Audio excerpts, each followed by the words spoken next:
Welcome, everybody, to the third annual State of the Foundation Address. A little bit of looking backwards, but also looking forwards. I would like to welcome Bula Ghosh, who is our current board chair. Bula. Thank you, Donna.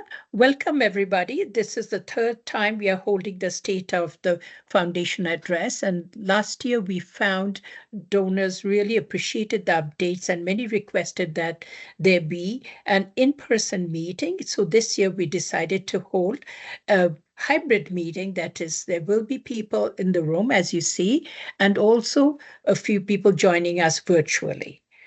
We would like to start by acknowledging that we are on Treaty 4 territory, and our office is on Treaty 4, but we do serve areas that are in Treaty 4 and Treaty 6, and we need to acknowledge that this is the original land of the Cree, Dene, Ojibwe, Saulteaux, Dakota, Lakota, and we are on the homeland of the Métis. South Saskatchewan Community Foundation is working towards awareness of Indigenous history of Canada and taking steps to work towards reconciliation by creating a legacy fund. We also aspire to take this legacy fund and help it make more effective use in the community and increase our aspiration towards reconciliation. We thank you, all of you, because without you, our funders, we could not be existing also. And it is your support and your trust in us that helps us do what we do. We have in this room past board members of South Saskatchewan Community Foundation. Please raise your hands if you are here. And thanks to you, all of you, for volunteering and creating a strong foundation. Today, the South Saskatchewan Foundation is strong, and for you visionary people who've contributed as volunteers for so many hours and so many years, thank you. And we'd like to also encourage here at this time to the current board members to raise their hands and be recognized, as they are also very dedicated and talented group of volunteers and helping us achieve currently what we are able to do so. At the same time, I would like to acknowledge the contribution by Donna Ziegler and her team. Without the support of the administrative staff and Donna, we wouldn't have been able to achieve what we do. We thank you all for being here and hope you get some time to do some networking. So for 56 years, our Community Foundation's core purpose has been to honor, protect, preserve your legacy forever. As most of you are aware, we treat each fund as its own private foundation without having you to do any of the work. We are proud of the impact we have each year, and we're really honored by the hundreds of families that entrust us with their donations each year. Our foundation is one of the most reliable organizations in Saskatchewan. To manage our operations, we don't rely on hourly donations. We don't rely on the government, sponsorships, or grants. We're simply sustainable off the small fees we charge from the over 125 million assets, which we are honored to take care of. Thank you. As was stated, my name is Donna Ziegler, Executive Director of the Community Foundation. I just wanted to give you a little bit of an overview of what you're going to hear during our time together. We're going to talk about the staff that actually help and service any inquiries that you have. We're going to talk a little bit about the impact, which is really critical to the Community Foundation. It's actually the heart of the Community Foundation. And the event highlights what's going on in this last year, what's coming up. Investment results. Everybody's interested in the investment results. We're going to talk about that. Any new initiatives that the Community Foundation is embarking on. Vital conversations, always critical to our research at the Community Foundation is our vital conversations and vital research. And then any upcoming events for 2025 and 2026. So that's a little bit about what we're going to talk about. So the first piece of this is the staff. I want to recognize that in the Community Foundation, it is truly about everyone. You might hear from one or two of us more than others, but it is truly the entire team that works for the fund holders, works for the community to have the most impact that they can. So, everybody comes from different backgrounds. We hire for compassion, professionalism, and for community. Most of these staff have funds with the Community Foundation too. They believe in the model. They believe in helping community, as well as our board. So we're very grateful to have the staff in front of you and the board with us as well. And remember that you can always contact any one of us. And we really look forward to hearing from you. And we're local. You'll see us in the community at different charitable events. So feel free to reach out. So that's your staff. I want to talk about, on the next slide, I want to talk about the reach and growth that we've been able to have. Thankful for the staff we have, for you, the fund advisors, the board, and really an unrestricted bequest that came to the Community Foundation allowed us to do more outreach, more advertising and marketing. It has really allowed us to grow over these last 4, 5, 6 years. In 2023, we started 29 new funds. In 2024, 45 new funds, family funds, memorial funds, scholarship funds, one fund for an entrepreneurial business ran by youth, some future funds where you put in what you can and you work to grow it over time, because a community foundation is really here for everyone. And then we have one new type of fund. It's a spend down fund, which we're going to talk about a little bit later, and one new type of account, charitable assets under administration. So we're really trying to find all the ways that we can help community and to provide reach in our community. The next slide really shows the heart of the organization. I mentioned that before. It's really the impact that we can have together. You will see in 2024 that went up from 2023. 7.2 million went back to over 250 charities. And that is, we've done some for today, but also for tomorrow. Those legacy funds are for tomorrow, for the next generation.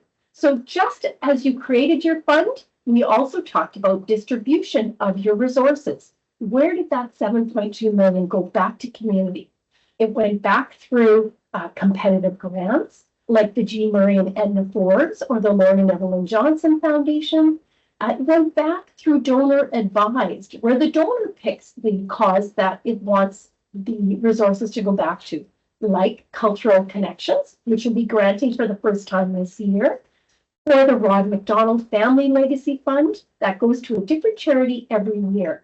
Many charities have funds here. Money goes back to them for their discretion every year, where they need it for operations or for programming, like the Regina Symphony Orchestra, Mobile Crisis, Early Learning Center, the YMCA, the Humane Society, Southwest Homes, and dozens more.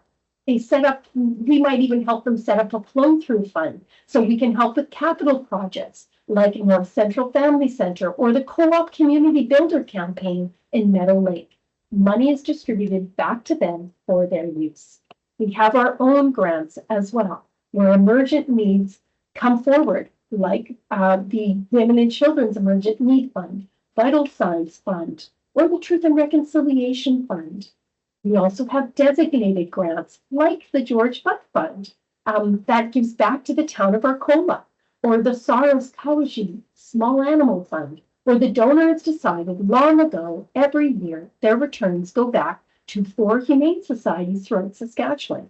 Every year, same charity and same or qualified donee.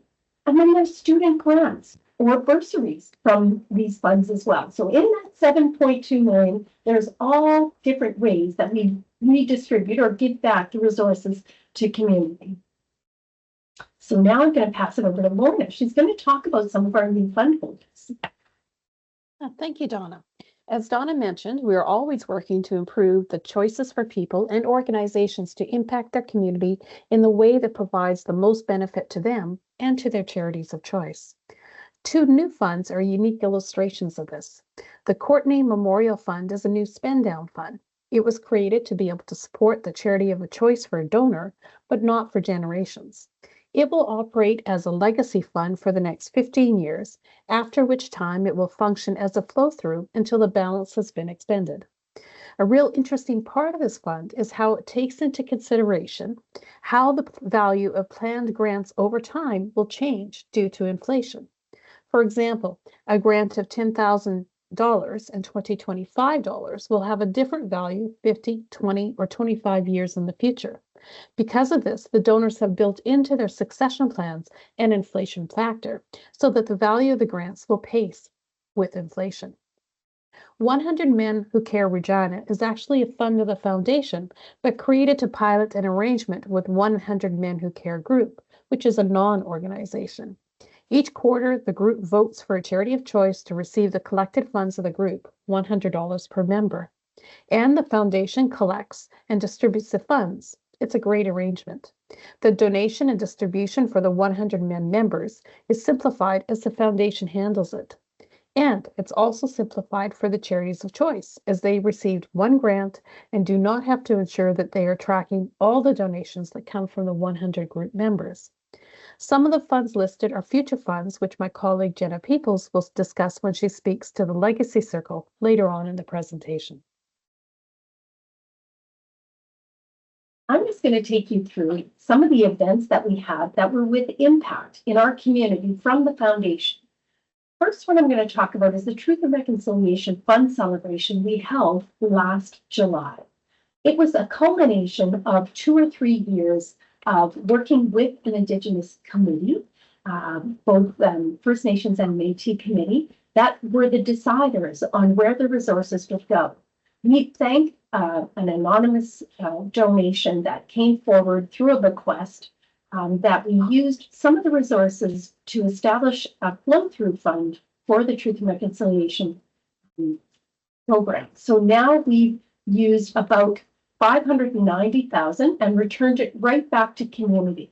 This fund is truly making a difference in community. We had over 100 applications, and we're able to grant back, I think it was 51 applications to the amount of about $590,000 over the last few years. It's really, this fund is actually really building bridges with members of our community that we didn't have a strong relationship with. And as a community foundation, we want to be inclusive. We want to be inclusive of the community that we serve.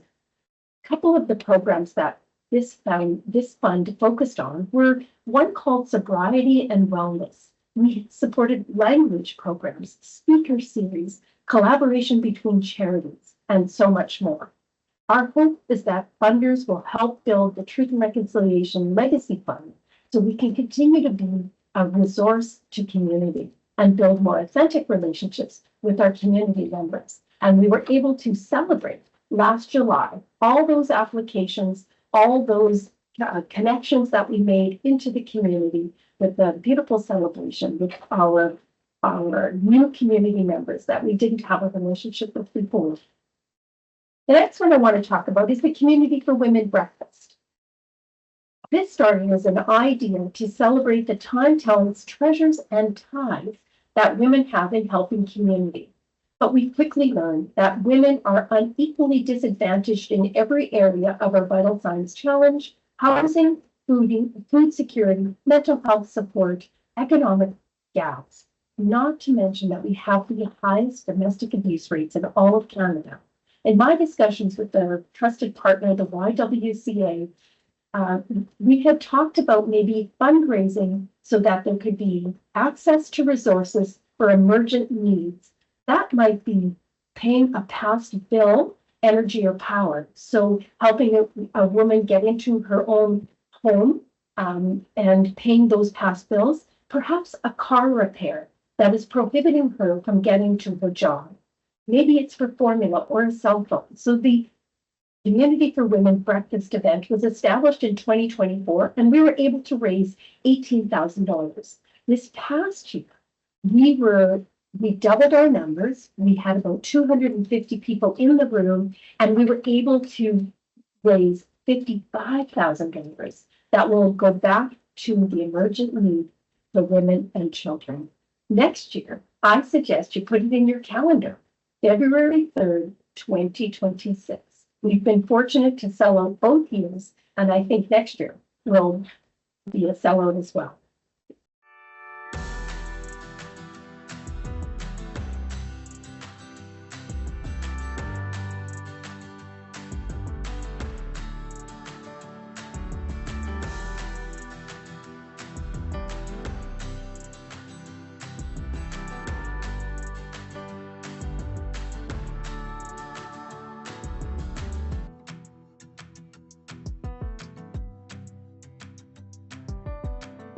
I am grateful to the organizing committee for the invitation and the warm welcome on this chilly Saskatchewan morning.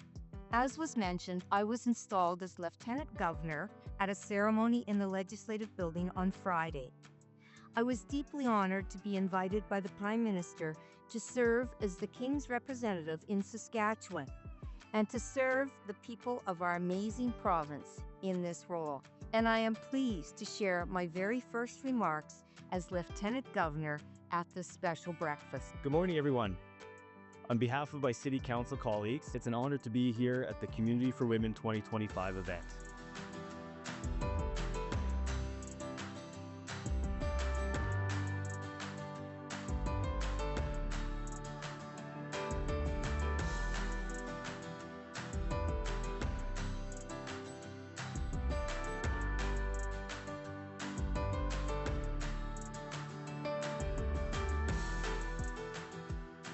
You hold the power to help us, at the very least, double the amount of women that we can serve this year, taking it from 6 to 12 women. But I know many of you in this room, and I know together we can do much better than 12. YWCA has to turn away thousands of women each year. That's not easy to do, but the truth is that we don't have the resources to support everyone. Sometimes all that's standing between a woman and a safe space with her family in Winnipeg after maybe she's come to Saskatchewan through trafficking is a plane ticket. This fund can provide that plane ticket. It can provide formula, it can provide first and last month's rent. School supplies is a really challenging time. And there's not a government fund for that. Nobody can just get an extra $400 to get the shoes and the pencils. And so that's what you're all here to do today. Even one small action today can lead to a larger and longer lasting impact tomorrow. We hope that in honoring the strength, resilience, and unity of women in our community today, you leave this morning feeling inspired to spread your wings in continuing to help women flourish and fly.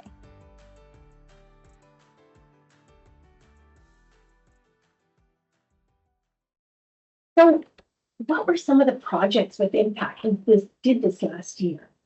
One was, I'm going to ask you, how many community foundations do you think there are in Saskatchewan? Well, there are 7.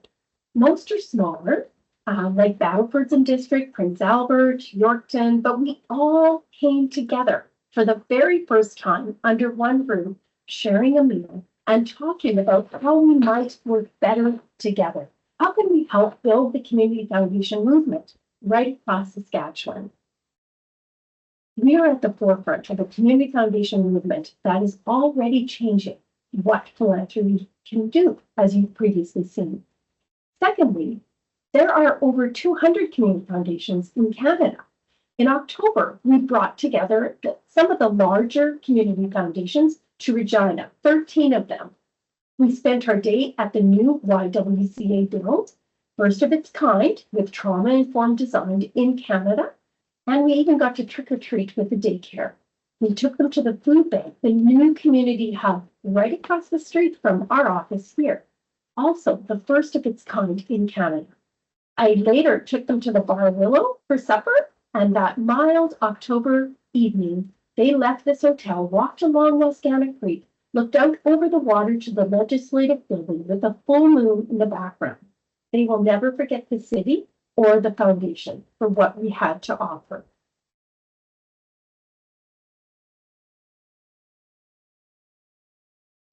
I briefly want to talk about the National Philanthropy Day Awards. We were very grateful. This organization, Your Community Foundation, started the Outstanding Legacy Award And that is for somebody who's really truly either left a legacy in their will or estate to the community, or maybe it's somebody who's thinking about doing that and has been a longtime supporter of community.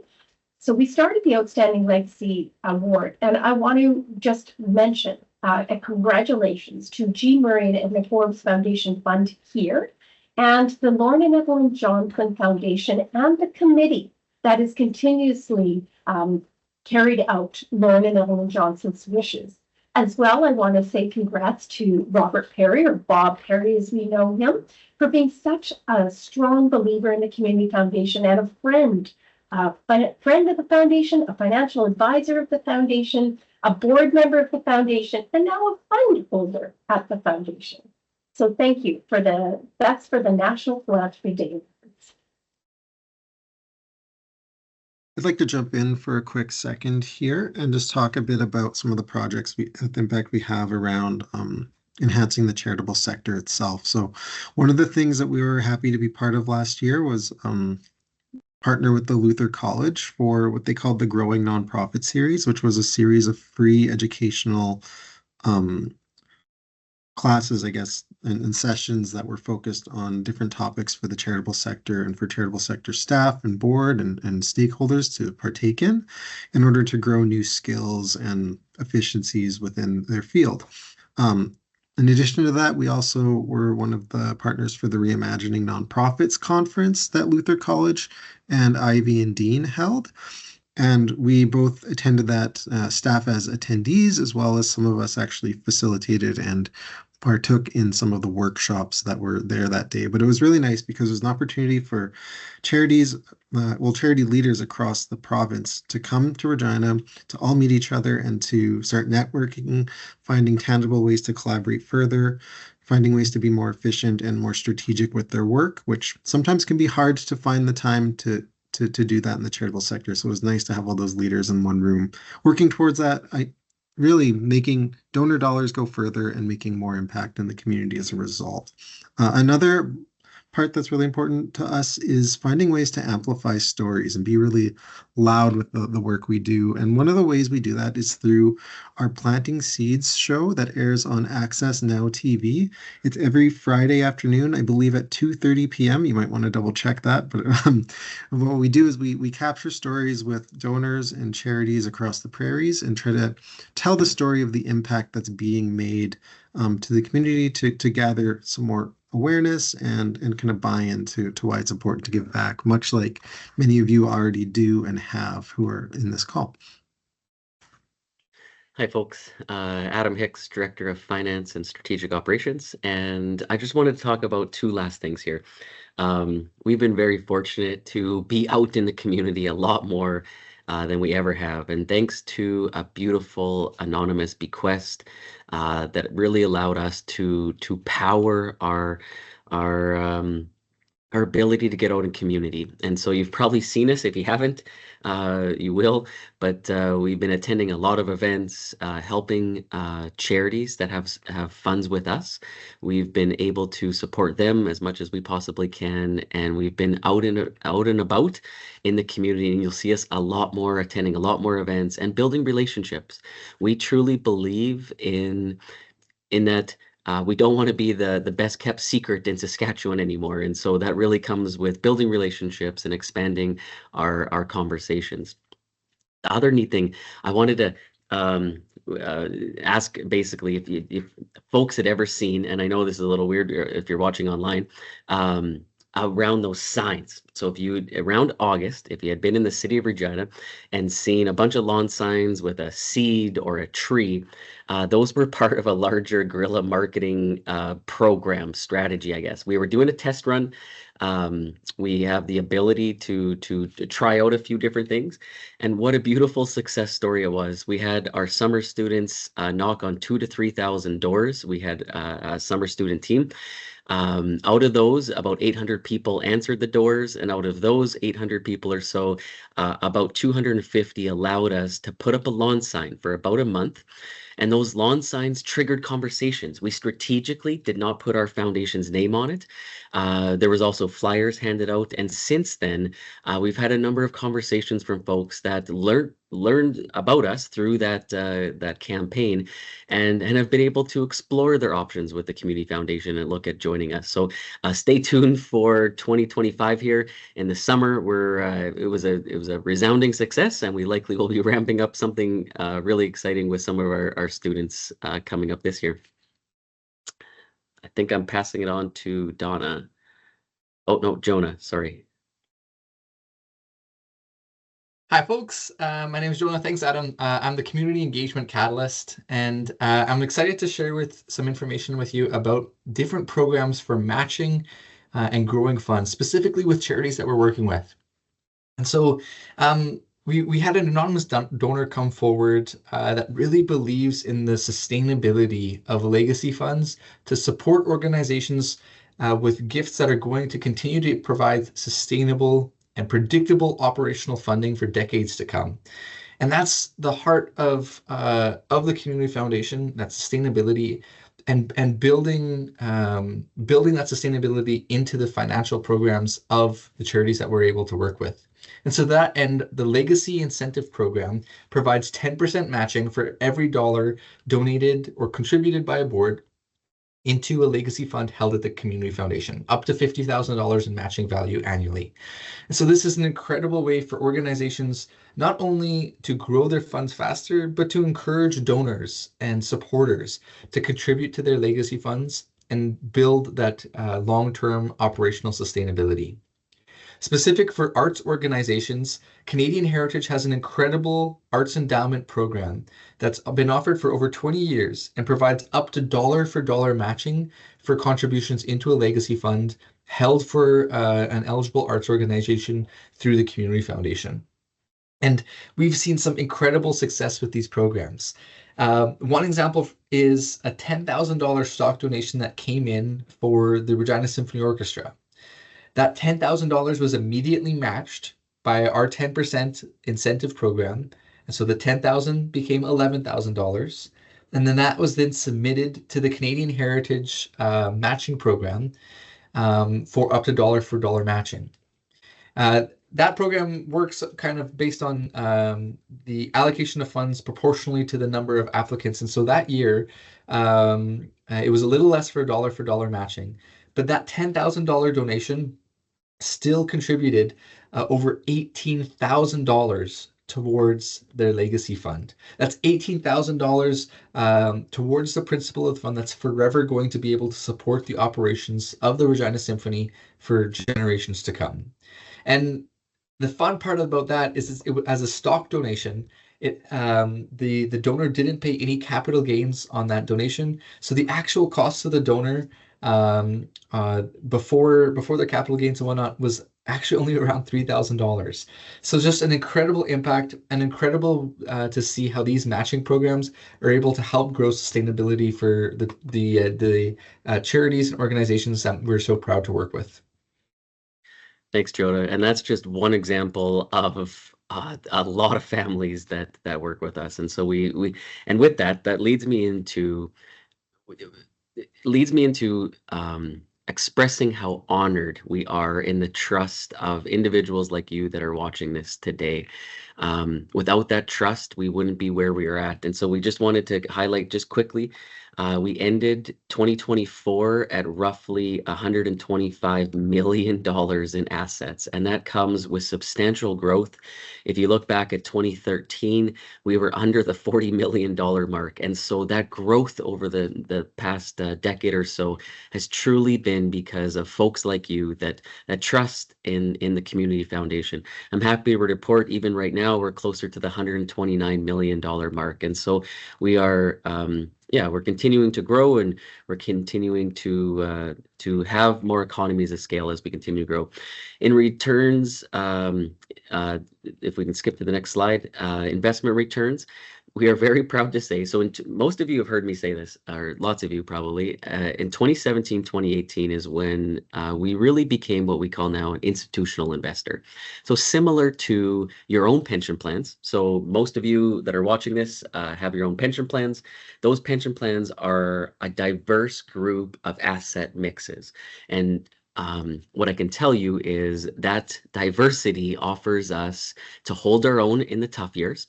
So in 2022, we only, and I say that with a grain of salt, but we lost 5.02%, but we held our own. And so when I say that, we were one of the top across Canada in holding our own during that really tough year in 2022. With that, though, we make money in the really good years as well, too. We actually had our second best performance in 2024. So over our 56-year history, in 2024, we earned over 16%. And I'm happy to say that that has allowed for more sustainability around our legacy funds, and it's allowed us to really get more money into the community and make more impacts into the community. With that, I'm going to pass it on to Benson to talk about our asset mix and walk through two slides in regards to that. So we're like a pension plan for the charitable sector. You know, similar to your own personal investments and personal pension plan, we have many of our holdings and alternative investments that provide more diversification over the long term. As you can see in this slide here, we're invested in many different areas, including infrastructure, global equities, real estate, and Canadian equities, and also some mortgages. One of the more exciting things that we're doing this year is that as an organization are looking at moving up 15% of our portfolio to investments with impact.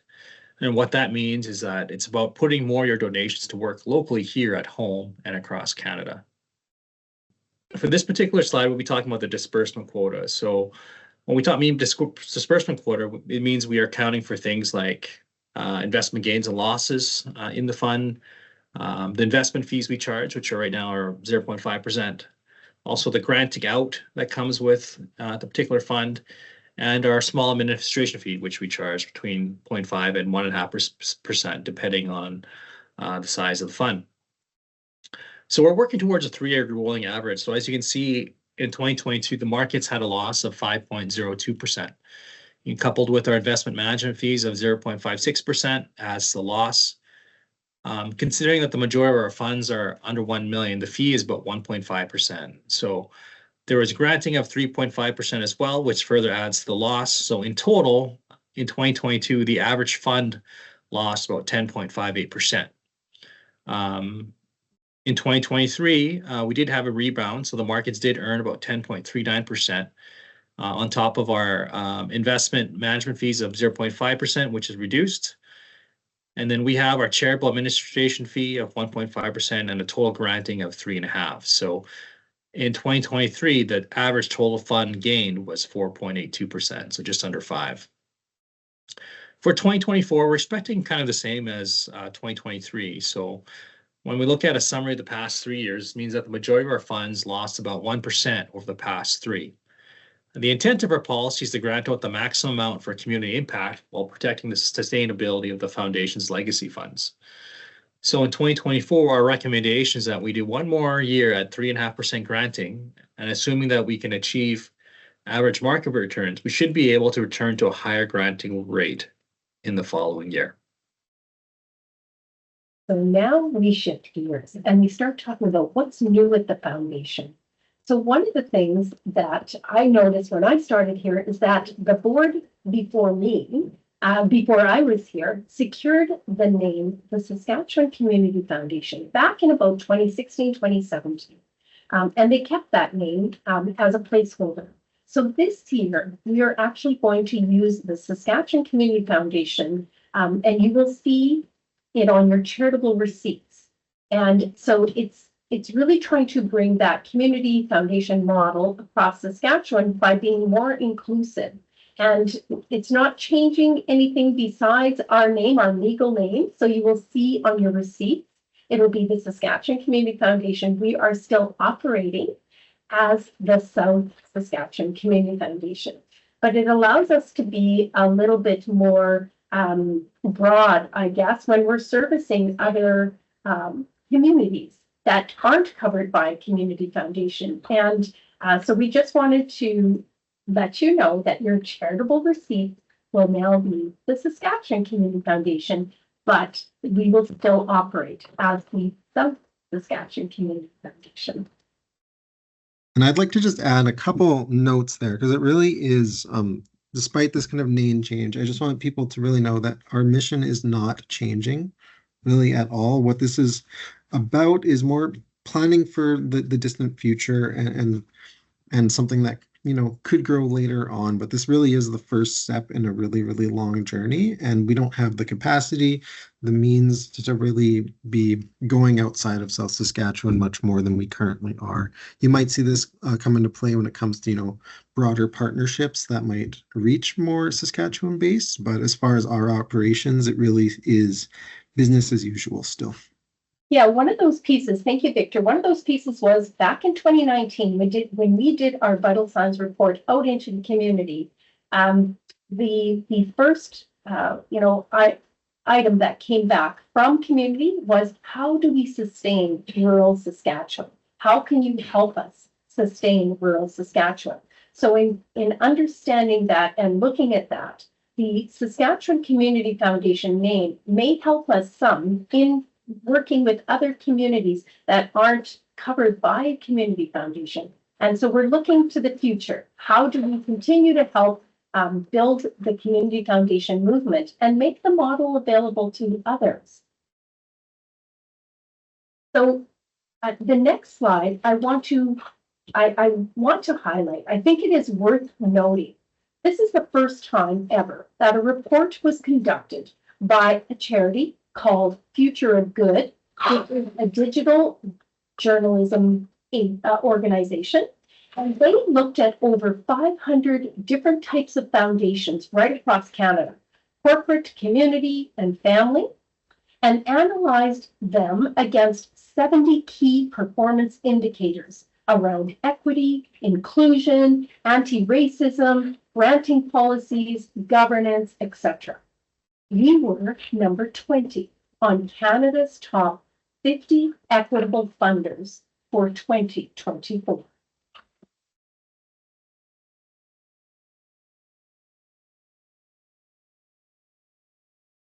Hi, everyone. I'm Carmen Foreman, and I am the Community Investment Officer for the Foundation. In 2024, we honored 26 funds that reached a milestone anniversary. This included welcoming the fund advisors for these particular funds into our home here at PATH for an evening of celebration. And we'll be holding similar celebrations this year, again, marking a milestone in 2025. These funds have not only stood the test of time, but have also helped shape the fabric of our community in ways that go beyond the numbers you see on the screen. As we reflect on these anniversaries, we're reminded of the history we've built together, a history that speaks to our shared values, our collective resilience, and our commitment to making a lasting impact. These milestones represent years of dedication, of individuals and organizations coming together to drive change, foster growth, and empower those who need it most. As we celebrate these remarkable achievements, we also look forward with gratitude for the past and excitement for the future. We have funds that have marked 5, 20, 35 years, and we have forever to go. Now, each of these funds has and will continue to make a difference within the community, but I'd like to take just a little bit of time to share a story that highlights collective impact and that speaks to how a fund can help forge an enduring legacy. The Dancing Wilsons, a family of multi-talented performers, left an indelible mark on the arts community in Moose Jaw. Some of you may be familiar with the family, perhaps through the May Wilson Theatre in Moose Jaw, which is named after the family matriarch. The theatre is a loving tribute and incredibly generous gift to the city from her son, Larry Wilson, but his contributions to the community go beyond this. Wanting to honor the passion that he and his siblings had for literature and the performing arts, while also providing opportunities for students that never existed for them, Larry Wilson established 6 scholarship funds through an estate gift. Every year, students pursuing education in areas including dance, musical theater, instrumental music, vocals, and writing are supported through these scholarships. These funds are unique in how they work together, and in the 20 years since they were established, the funds have collectively granted out close to $300,000 to 44 scholarship recipients.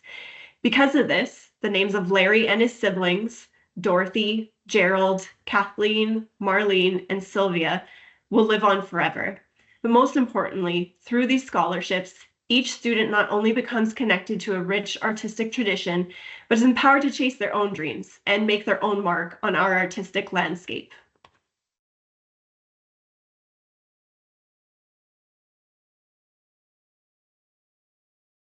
My name is Jenna Peoples, and I am the Legacy Giving Advisor at the Community Foundation. Last year, we launched our Legacy Circle, a special program that honors both current and future donors who are leaving planned gifts to the foundation. By joining our Legacy Circle, you ensure that your name and generosity will live on, creating a lasting impact for generations to come. Planned gifts not only strengthen our community in the long run, but can also help reduce the tax burden on your estate. We can provide sample will clauses, but we always encourage you to work with your professional advisors when planning your gift to the foundation. I love planned giving because it doesn't affect anybody's day-to-day finances, so truly anybody can leave a gift in their will to the foundation. Earlier on, Lorna mentioned future funds.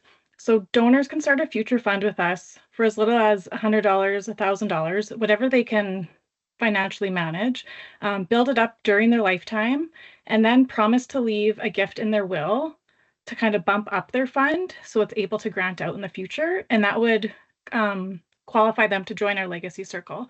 We believe this approach makes giving more accessible for truly everybody. If you have multiple charities you like to support, leaving a gift in the foundation in your will is also a great option. You can let us know your wishes during your lifetime, and we'll facilitate your generosity on your behalf when the time comes.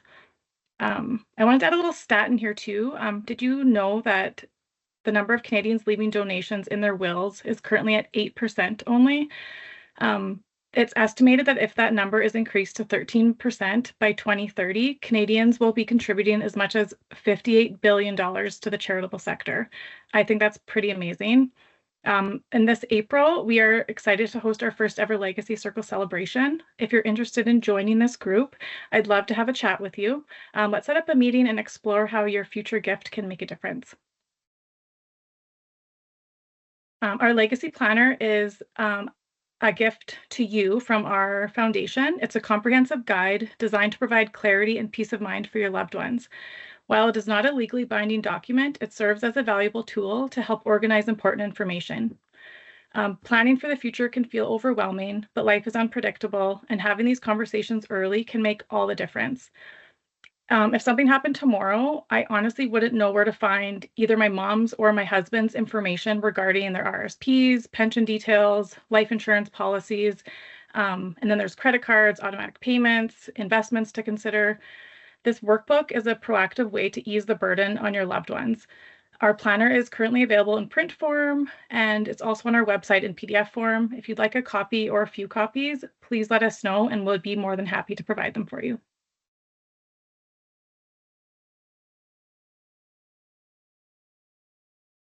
Growing your legacy is a phrase we use often at the foundation, and the meaning changes depending upon the lens that you're using to review your philanthropy.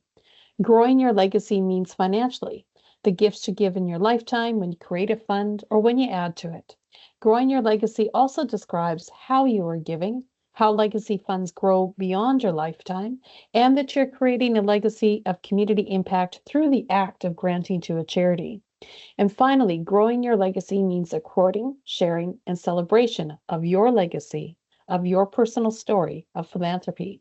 All perspectives are key building blocks to community building. Let's chat briefly about how we can be partners in growing your legacy with whatever plan or lens you view that phrase. Adam? Thanks, Lorna. I want to highlight, if we can go back one slide there, Victor. I want to be able to highlight some unique options. And so if you're like myself, the only way that I'm able to donate is through cash. But if you've heard me in a different presentation, you'll know that cash is the least efficient way of giving. And so if you have the means and the ability, we are open for conversations about more tax efficient ways of giving. As an example, we've had over 20 families in 2024 join us with stock donations. And so we processed a couple $1 million of stock donations on behalf of those 20 plus families. And we're able to make it extremely easy. We charge no fees on our stock donations anymore, which allows more money to go back into the community, including an example of where a donor wants to give to 5 different charities, many of whom don't know how or don't have the capabilities to accept stock donations. We're able to take those stock donations, process them, that donor gets 1 tax receipt, and then we are able to distribute the income from those stock donations to the 5 different charities that donor sees fit.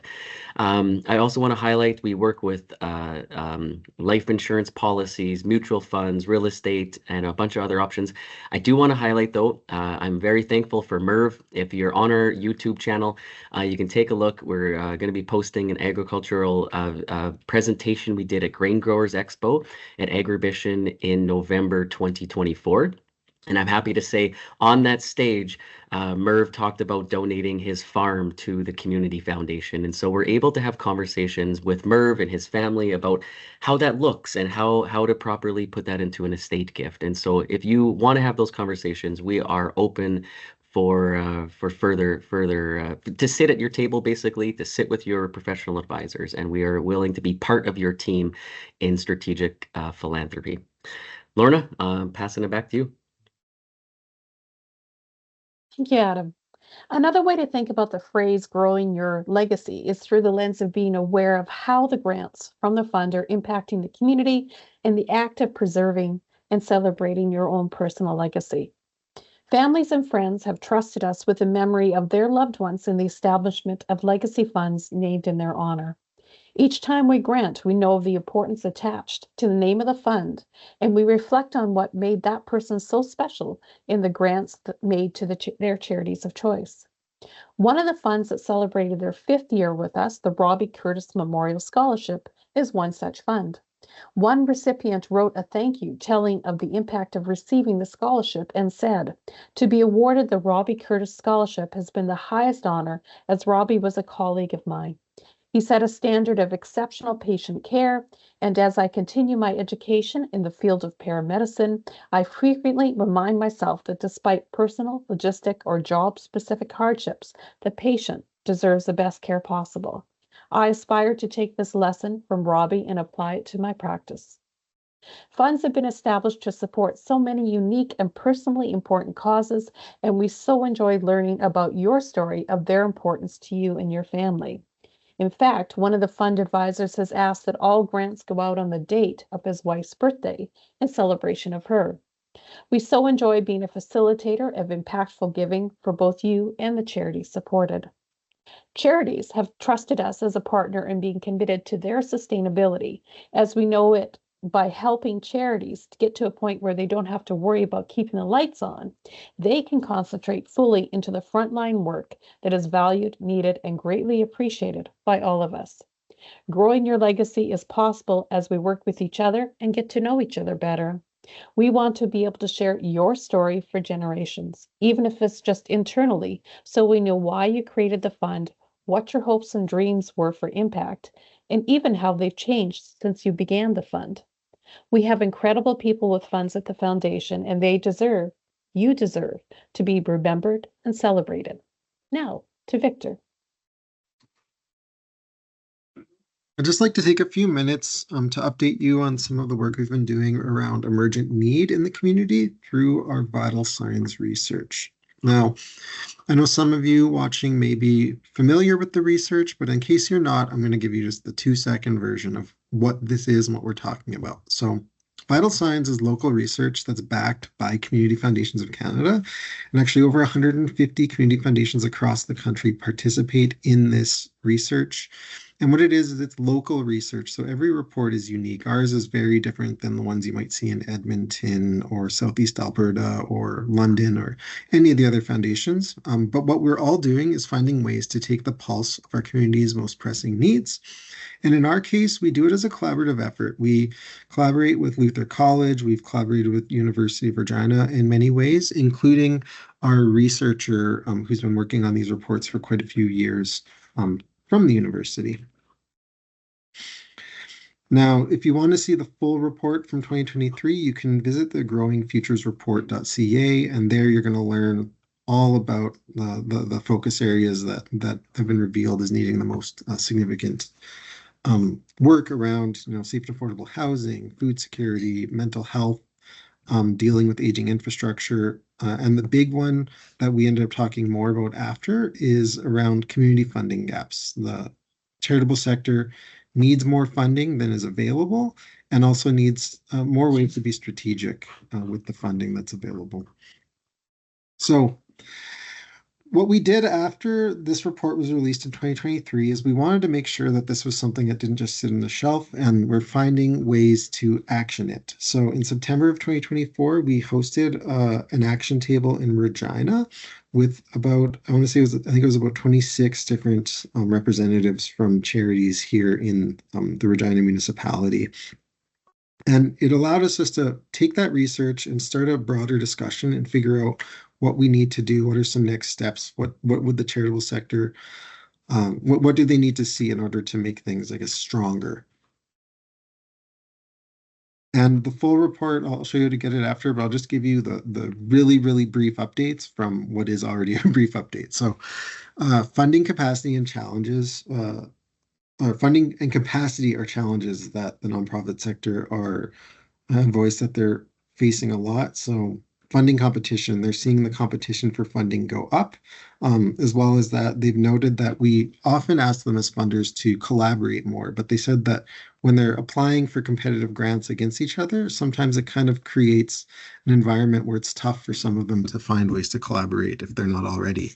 A big part was the funding priority misalignment and staff retention and capacity. And those both kind of go hand in hand, because what they've noted is that a lot of times there's grant opportunities and funding opportunities that will fund, really worthwhile programs or worthwhile parts of their organization, but it doesn't fund it holistically in a way that's allowing them to work at their best. And one of those things that they've noted is that it is very hard to retain staff and to manage staff right now in a world where there's not enough funding.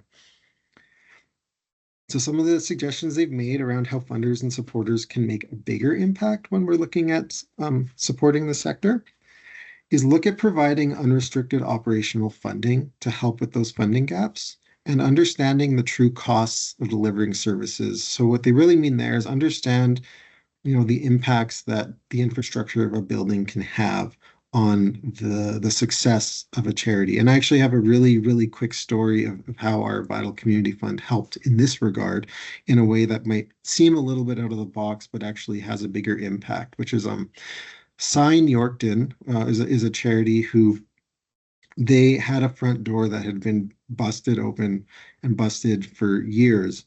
And what that meant was that their heating bills were getting out of control and they were paying, tons and tons more money than they needed every single month, but they couldn't get funding to fix that door. Through the fund, they got funding to fix that door, which actually means now they're saving hundreds of dollars every single month that they can then put back into their operations. They don't have to worry about that infrastructure. Their building is safer. It's more welcoming for people to come in. And as a result, everybody can do a better job there in all ways. So there's some scenarios like that I think that the charitable sector are hoping that more funders are willing to partake in because they know the difference it can make. Another interesting piece that came out was the idea about collaborating with nonprofits and amongst funders. And the idea there is that when a funder is thinking about, deciding how or where they want to get funding, don't be afraid to invite the charitable sector to the seat to make sure that, the criteria and the details that and the restrictions that you're outlining align with making the biggest impact as you would want to. And then another piece was, we often ask charities to collaborate amongst each other, but there's also the idea about trying to find ways that funders can collaborate more together as well and make more of a collective impact by maybe, pooling funds and pooling resources when we know that they're looking at funding similar missions and causes. And just some notes around how collective resources and collaboration can lead to more impact and kind of the role of the community foundation there. So one of the things that as a community foundation we'll be doing is looking at how to potentially help pool resources for collective impact. So that could be, what are opportunities where multiple organizations can share, say, accounting services or training costs or potentially physical space that can be shared as well in order to reduce some of the overhead burden and be able to focus more on the cause beyond some of those kind of operational needs that cost a lot. Community Foundation acting as a connector is a big one, and just us finding more ways to be involved, to connect charities to other charities, to connect charities to funders, to get charities to stakeholders. And the last piece there is collective advocacy, and just knowing that because of our position in the community, that we have the ability to raise voices in a way that's very, non-judgmental, non-partisan, and just very fact-based to help kind of pool together, much like what we're talking about right now, just what's being told and what the community needs to hear from the charitable sector. So you can read that full conversation. It's not very long. It's just a couple pages at the growingfuturesreport.ca as well, or by scanning the code here. And I'm just going to share a video here around the Carla Harris Accessible Arts and Culture Fund, which is a really unique story here of one of the funds that was started in the past year. My name is Carla Harris. I'm a disabled artist and an advocate here in Saskatchewan. As a disabled artist, I had left the arts industry because I experienced barriers and I thought my goals were not reachable. I wanted other people to not have that barrier in front of them. And so I started the Carla Harris Accessible Arts and Culture Fund because I think a lot of people don't think of themselves as disabled enough to need help. But even people like myself have had to really find solutions by asking for that assistance and finding accommodation. And everyone can need that. I want my fund to let the audiences grow, for people to feel welcome and to see themselves reflected in the stories that they're experiencing. Because I think there's a lot of people in this world that don't realize how much they would love the arts and how much they would personally gain in their well-being, their energy, and their resources for all of life. I got connected with the South Saskatchewan Community Foundation when I realized that I knew people in the staff already. Carla and I had worked together at different community events, volunteered alongside each other, and I think one day I just mentioned to her, have you thought about creating a fund at the Community Foundation? There's this misconception that it's big donors with high net worths that are creating these funds and engaged in philanthropy. And I think in many ways, Carla was surprised that this was an option available to her. We had a couple of incredible meetings that shared some more information about what the Community Foundation does and how accessible we are to donors throughout our community. And she was on board. It aligns so well with her values for community, the impact that she wants to make in our community. And from there, it was an honor to help her set up her fund. Well, what made me want to hold this fund with the Community Foundation is because there's such a fantastic return on investment. And I am not rich. I can't afford to just place some huge donation all at once. But by the way that they administer their services here and by the way that they really run this whole organization, every time I have a chance, I can put just a small amount of money away. I can add to the pile bit by bit, and they are the ones that ensure both that it grows and that when it is ready to be delved out to organizations, that they can help with that process. Over 60% of our funds are actually under $100,000, and it's available to folks, everyday folks in the community, just like Carla, that are passionate about making a difference and have the Community Foundation as a partner to facilitate their community impact. You can just go in and discuss the intention of your dollar and the intention of your contribution to the future. This organization is able to direct it towards whatever cause you are motivated by. What could be more rewarding?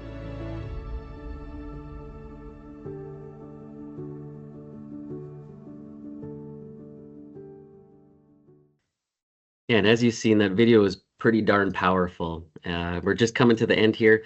I just want to highlight, we host a number of events. We started ramping up our event hosting abilities a couple years ago, but I do want to highlight, Victor, if you just turn to the next slide here, a powerful team that we have. And we've been very fortunate for the last couple years to host a number of summer students.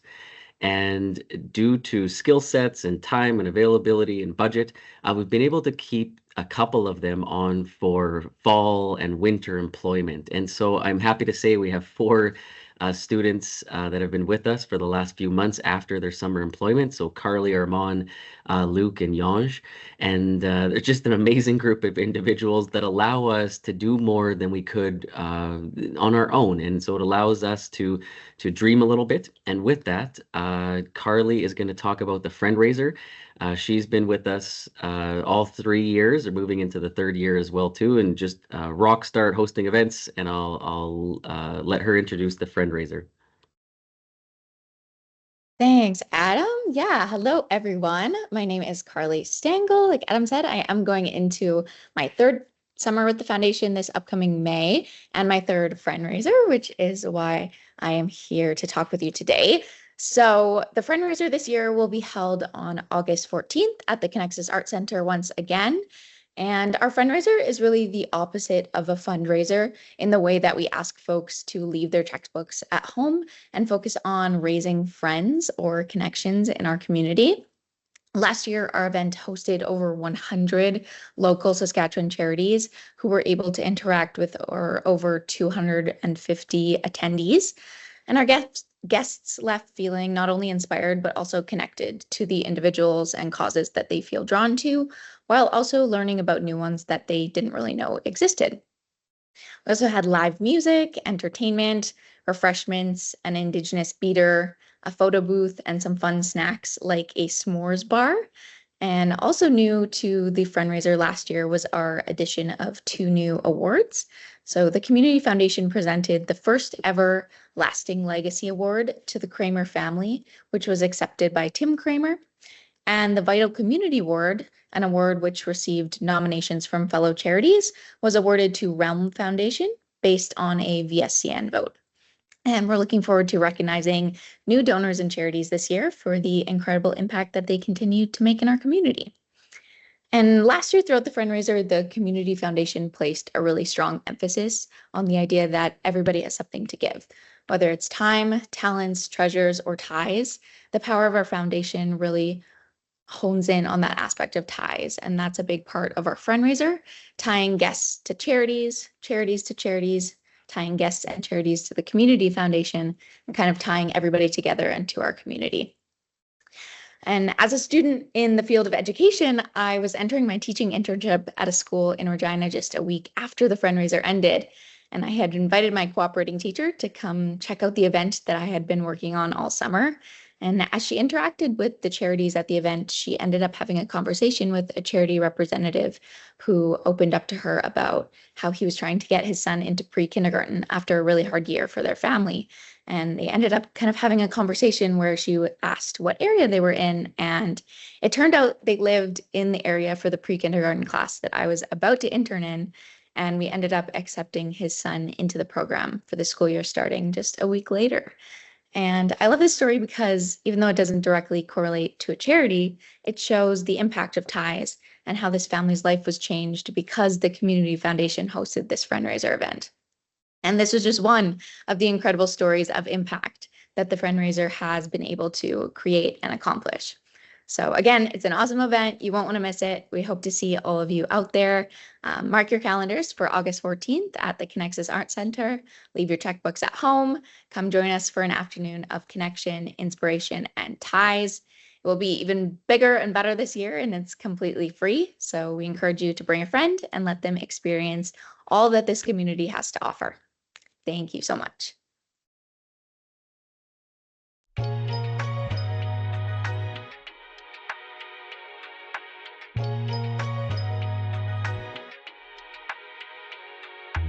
In the room with us today, we have over 100 charities from across Saskatchewan, alongside hundreds of generous donors, board members, professional advisors, dignitaries, passionate changemakers, and of course, friends. In 1970, the foundation gave out its first ever grant in the amount of $500. Today, the foundation has granted out over $70 million to charities locally across Saskatchewan and nationally. There was truly no better choice for the first ever winner of the Community Foundation's 2024 Lasting Legacy Award. Please help me in congratulating the Kramer family being accepted by Tim Kramer today.